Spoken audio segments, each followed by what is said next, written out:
नमस्कार सभी को जय श्री राम। जैसे कि आप सबको पता है, अब हम गोमुख जा रहे हैं और गोमुख से गंगोत्री वाले रास्ते के बीच में लैंडस्लाइड हो चुकी है। मैं आपको दिखाना चाहता हूँ। आज मैं अपने आप को बहुत ही भाग्यशाली महसूस कर रहा हूँ।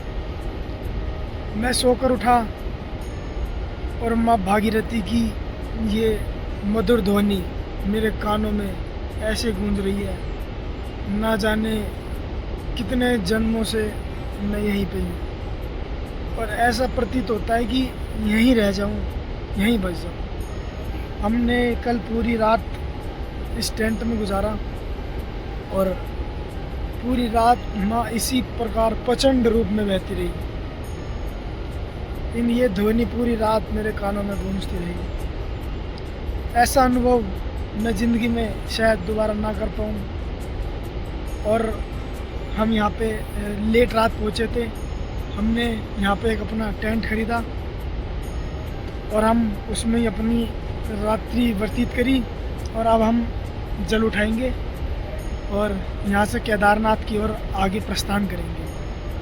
जल बहुत ही शीतल है, देखा जाए तो नहाना असंभव है, लेकिन मैं पूर्ण प्रयास करूँगा कि मैं एक दो डुबकी लगाऊँ। ये हमारा वो टेंट है जहाँ हम रात में रुके। हमारे सभी बोले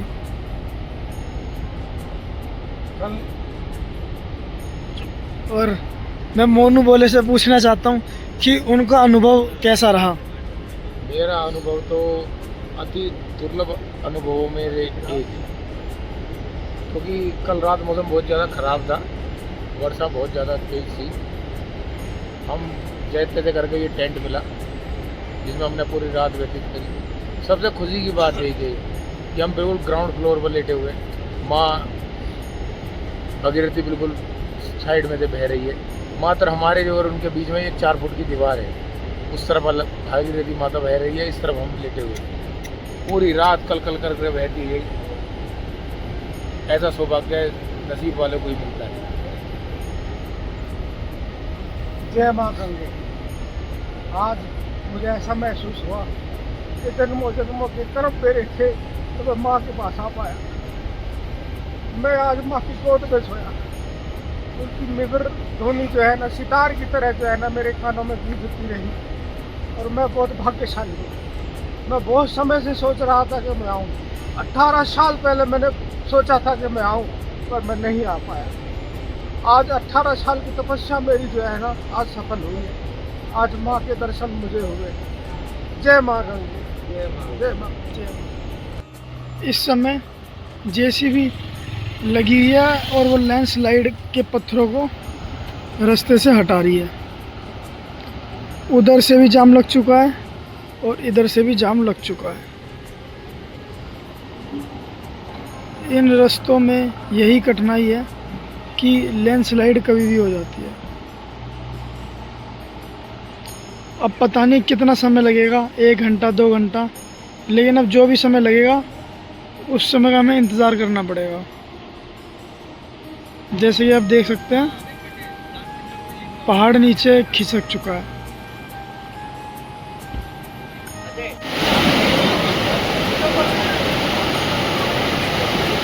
इसके भाग्य में ही नहीं है।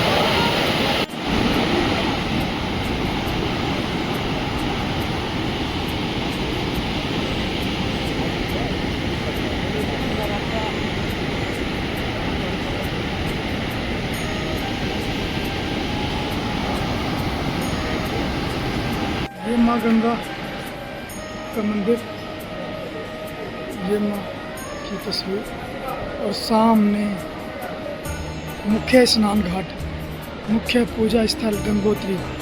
जैसा कि मैं आपको बता पा रहा हूँ, अपनी वीडियो के माध्यम से दिखा पा रहा हूँ। और यहाँ सभी भोले प्रसाद लेते हुए, आज आलू पूड़ी का प्रसाद वितरण हो रहा है और हमारे सभी भोले जल उठाने के लिए तैयार हैं। मैं आपको ले जाता हूँ। हमारे भोले भोजन ले रहे हैं और सभी भोले इसके बाद जल उठा लेंगे। सभी भोले तैयार हैं पूजा पाठ करने के बाद गंगा जल भर लिया है पवित्र, और माँ का प्रचंड रूप बहुत सुंदर, बहुत अनुभव, बहुत अच्छा अनुभव हो रहा है। ये हिमालय से निकलती माँ भागीरथी जी हमारे भोले हैं। ये माँ गंगा माँ का पवित्र मंदिर जो बिल्कुल भागीरथी नदी के किनारे पे है। मंदिर का भव्य नज़ारा, अंदर गर्भगृह में फ़ोटो लेना वर्जित है, इसी कारण मैं आपको बाहर से गंगा माँ के दर्शन करा रहा हूँ।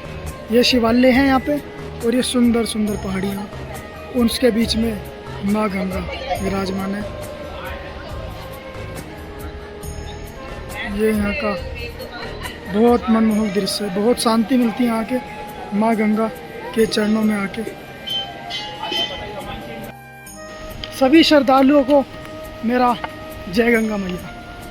तो आज हमने गंगोत्री भागीरथी नदी का जल अपनी पावन कावड़ में रख लिया है, और हम अब केदारनाथ के लिए पैदल मार्ग से चल दिए हैं। बहुत ही सुंदर नज़ारा, और रास्ते कहीं ना कहीं तो कठिन होंगे, अभी तो शुरुआत है बस। तो आपने जल भर लिया है मोनू भी, बताइए कुछ। मैं तो यही कह रहा था कि मेरा तो यहाँ से जाने का मन नहीं था, लेकिन आप देखिए इन वादियों को देखिए, दिखाइए। मेरा ही नहीं, किसी का भी मन नहीं करेगा यहाँ से जाने का। ये एक अनुभव ऐसा है जो सिर्फ वही कर सकता है जो यहाँ आ सकता है। अब बस भगवान केदारेश्वर से यही विनती है हमारी कि सब कुछ कुशल मंगल अपने पे जल चढ़वाएं। हमारी यात्रा लंबी है, कठिन है, लेकिन हमारे हौसले और हमारी श्रद्धा उससे भी ज़्यादा निर्मल और भावुक है। तो और हमारा संकल्प प्रचंड है। तो हम कुछ भी हो जाए महादेव पे अपना जल अभिषेक करके रहेंगे। बाकी तो भोले की मर्जी है, कृपा है, उनकी इच्छा के अनुसार ही सब कुछ होता है। सृष्टि उनकी रची हुई है, बस हम खोज में हैं, स्वयं मंथन की खोज में हैं। अपने आप को मंथन करने के लिए हम इस मार्ग पे चले हैं। हमने कठिन मार्ग चुना है, तो आपने कठिन मार्ग चुना, इसके बारे में आप कुछ बताइए। मैं ये कहना चाहता हूँ कि लोग कहते हैं कि पाखंड है, ये है, वो है, इतनी दूर चला रहे हैं, कोई भगवान नहीं है। पता है भगवान मिलता है ना अपने आप को टटोलने से मिलता है, अपने स्वयं का मंथन करने से। समझ, ये जो चल रहे हैं ना हम, ये 300 किलोमीटर की जो यात्रा है पैदल की, ये ऐसे नहीं है, ये शरीर को तपाना है, तपस्या है ये। जब भी भगवान मिलेंगे, बिना मंथन के भगवान नहीं मिलते। हाँ, तो यही मैंने भी अपनी अभी वाणी के द्वारा कहा था कि स्वयं मंथन बहुत ज़रूरी है, अपने आप के अंदर झांकना बहुत ज़रूरी है। और ये मेरे पिताजी हैं, हमेशा मैं इनके मार्गदर्शन पे चला हूँ। जो भी मुझे आज ये शरीर है, सभी इन्हीं की देन है, और इन्हीं के मार्गदर्शन पे चल के आज मैं यहाँ पे आया। मेरा सौभाग्य है, मैं अपने पिताजी के कारण इस पावन धरती पर आया। ये पावन यात्रा गौमुख से केदारनाथ तक जाएगी हमारी, भगवान भोलेनाथ की इच्छा है, तो इसी उन्हीं की इच्छा के अनुसार हम यहाँ आए हैं। और मेरी सभी भोलों से रिक्वेस्ट है कि वे भोले जो हैं स्वच्छता और सफाई का ध्यान रखें। जो प्लास्टिक की बोतलें हैं या प्लास्टिक की पिल्ली है वो गंगा जी में ना प्रवाहित करें। जहाँ भी रहें वहाँ स्वच्छता रखें, स्वच्छ रहें, बिल्कुल साफ़ सुथरा रखें, जिससे कि आने वाले जो श्रद्धालु हैं उन्हें साफ़ सुथरा मिले। और नशे आदि पदार्थ का यूज़ ना करें, ये बहुत गलत है। ये यात्रा धर्म की यात्रा है, सनातन की यात्रा है, और सनातन का कहीं भी नशे से और मद्यपान से कोई ताल्लुक नहीं है किसी भी तरीके का। मैं अगली क्लिप में कुछ और महत्वपूर्ण बात बताऊंगा, तो मैं दोबारा आप सभी के बीच जुड़ता हूं। और मैं एक प्रश्न मेरे मन में बहुत बेचैन करता है मुझे। जो लोग ये कहते हैं कि शिव जी तो नशा करते थे, भांग पीते थे, धतूरा खाते थे, ये नाना प्रकार के नशे करते थे, तो मेरे सहायक और मेरे सहयोगी जो बहुत ज्ञानी हैं इस विषय में आपको कुछ प्रकाश डालेंगे, आपकी बुद्धि का जो क्षेत्र है उसको खोलेंगे।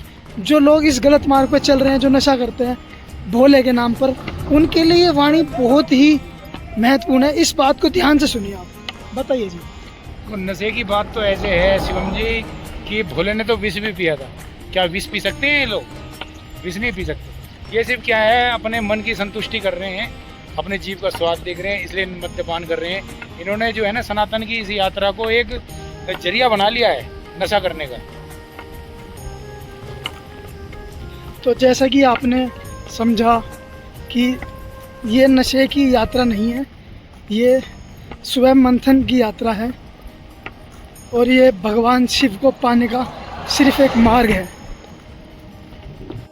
और भोले देखो, हम गंगोत्री से आ रहे हैं जल लेके, और ये देखिए पीछे क्या सुहाना नज़ारा है। देखिए ये माँ भागीरथी बह रही है, ये सामने देखो चीड़ के पेड़ कितने सारे और कितना विशाल पर्वत। ये हमारे गुरुदेव, बहुत सुंदर नज़ारा है और ये हमारे मित्र। स्वर्ग का अनुभव हो रहा है।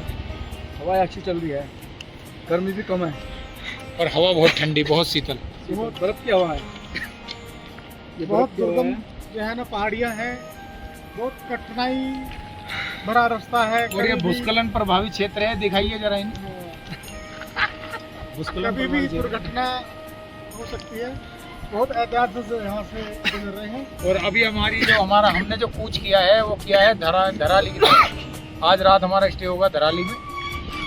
धराली को तो आप लोग जानते ही होंगे, जहाँ अभी आपदा आई थी कुछ दिन पहले, वहाँ आज हमारा स्टे होगा। क्या करता है